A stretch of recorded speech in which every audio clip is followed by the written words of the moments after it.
The S5 II has a ton of tools so you never miss exposure. I want to help you master this camera, so let's take a look at the exposure tools of the S5 II so that your next video is fire. That was really dumb. I shouldn't have done that. Now there's a few things that you want to make sure you take care of first before you dive into some of these exposure tools. And the very first thing is make sure you have a gray card. This one's super flimsy, travels well, and I have a link down in my description. Another thing that you're going to want to know is that from this gray card, the basic IRE level for Vlog is going to be 42%, and for the other color profiles, it's going to be 40%. So this middle gray should be at 42 with Vlog, 40 with any other color profile. The next thing you're going to want to do for your S5 II is make sure you get a variable ND filter. This is going to help you fine tune your exposure. You also want to know on the S5 II, it is a dual native ISO. So your low circuit is 640 when you're shooting in Vlog, and your high circuit is 4000. And when I go out to shoot, I always try to stick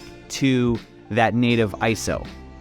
All right, the very first exposure tool on the S5 II that we're gonna look at is actually the histogram. And the histogram is not necessarily the best tool to use for measuring your exposure, but it will give you an overall look at the image to see if you're exposed correctly. And you can kind of move this all over the screen to see where you want it. And like I said, this is going to give you kind of an overall look at the image to see where you're at exposure wise. A lot of times this is used more in photography than it is for video, but if you're looking to expose an image, make sure these peaks are a little bit more to the right, and usually that will be a correctly exposed image. But like I said, the histogram isn't the best for every situation, but maybe here and there it might come in handy.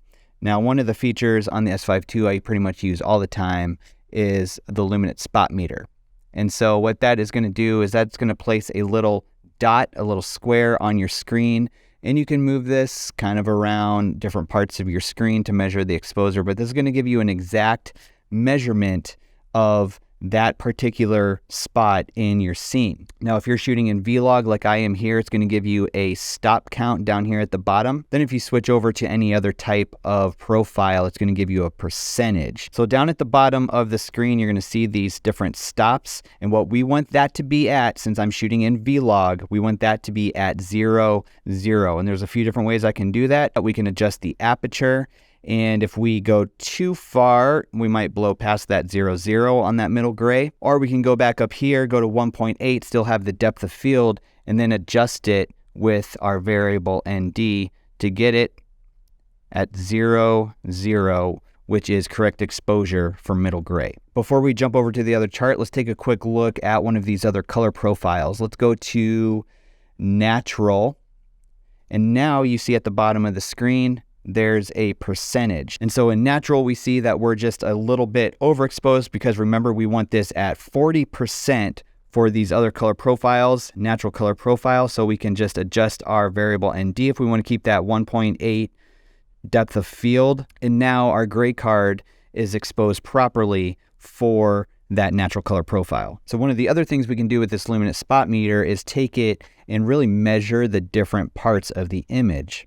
Let's say we have a part that's, the bright whites, we have the middle part, and we have some of the shadowy areas. So here I'm going to take it and put it on the bright part of the image. And I'm going to take my ISO and just really crank it up. And I'm going to max out at 6.3 stops.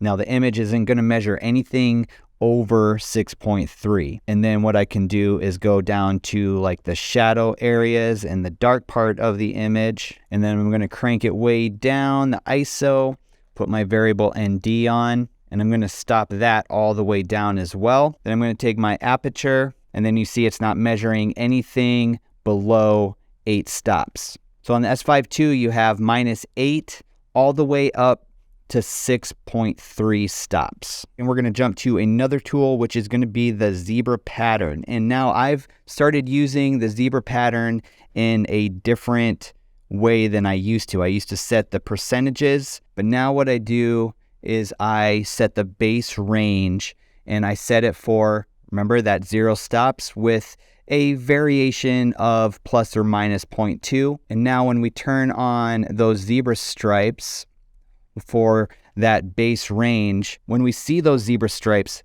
that's what's going to be exposed correctly. So rather than doing your highlights at zebras or the brighter part of the image, now we set that base range with the zebra stripes. And anytime we see those zebra stripes, that is exposed correctly according to the middle gray. So remember, it's going to give a variation of plus or minus 0.2.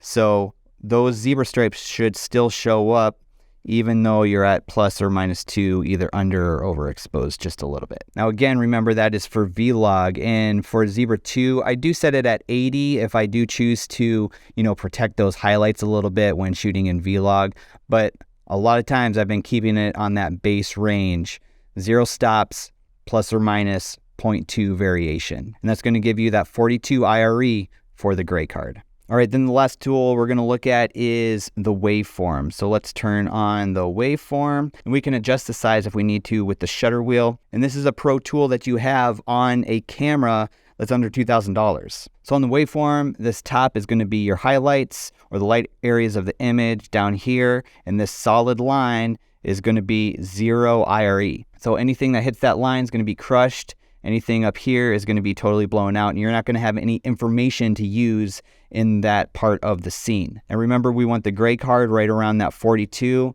and this line right here represents that gray card. So then when I go to adjust my aperture, you'll see that gray card and that line move up and down. So if you're maybe setting up a scene where you're going to be shooting an interview, you know that if you set that gray card right here, right around that 42, keep it right in that range, maybe right on that 40 line, just a little bit above it. And this is where you can adjust it with your variable ND if you need to bring it up just a little bit. But you know that your scene is going to be exposed properly based on the information that this waveform is giving you. Then you can also see on the waveform with this color chart that we have our different lines that represent the light, middle, and dark part of that image.